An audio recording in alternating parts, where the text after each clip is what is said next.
Je sors tout juste d'un coaching avec un de mes élèves et je voulais qu'on parle du sujet qu'on a évoqué aujourd'hui. Là, ça fait 3 jours qu'il a lancé sa publicité. Il me demande s'il doit déjà couper. Je lui ai dit, c'est simple, t'es en train de saboter totalement ton business.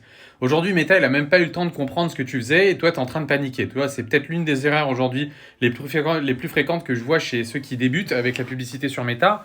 Ils lancent une campagne et en fait, ils voient que rien ne se passe au bout de quelques heures, de quelques jours. Et en fait, ils commencent à paniquer. Ils veulent tout couper, ils sont en train d'essayer de relancer, ils changent des créas, ils essaient de changer un petit peu le tunnel de vente, etc. Et en fait, j'ai fait exactement ça moi aussi au tout début et c'est le comportement typique.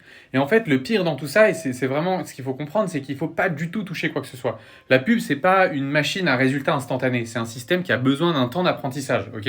Et Meta, quand tu lances une campagne, il commence à tester. Donc il va tester tes visuels, tes textes, tes ciblages, ton tunnel de vente, etc.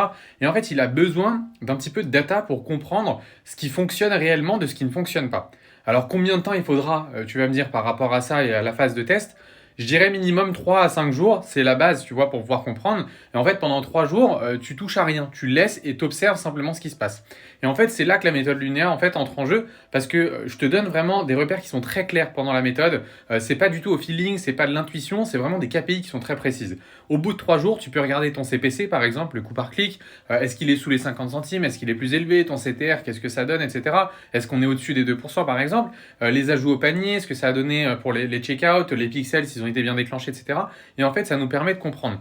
Et du coup, on veut savoir réellement ce qui peut avoir du potentiel ou pas. Et à partir de là, tu prends des décisions, pas avant ça, ok? Parce que si tu coupes trop tôt, t'as pas assez de data sur ce qui s'est passé. Et si tu laisses tourner pendant 10 jours, tu risques vraiment là pour le coup de cramer du budget pour rien, d'accord? Donc je compare souvent ça à planter une graine un petit peu. Tu vas pas creuser la terre toutes les heures pour vérifier si effectivement c'est en train de pousser ou pas, ok? Tu vas l'arroser, tu vas attendre, tu vas observer les premiers signes et ensuite tu vas voir si effectivement ça peut grandir ou pas. Et c'est exactement pareil ici. Et tu veux que je te dise la vérité? C'est ce niveau de calme en fait et de méthode qui fait la différence entre ceux qui réussissent à aller plus loin avec la publicité et ceux qui abandonnent au bout de 48-72 heures. Parce qu'ils ont perdu peut-être une trentaine, une quarantaine d'euros. Et ils croient qu'en fait ça marche pas du tout. Donc si toi aussi tu veux avoir une méthode qui est claire, des repères, des chiffres et surtout une stratégie qui t'évite de couper beaucoup trop tôt tes campagnes, vraiment sans utiliser le potentiel réel, commande juste ads ici sous cette vidéo et on voit pour pouvoir discuter ensemble de tout ça.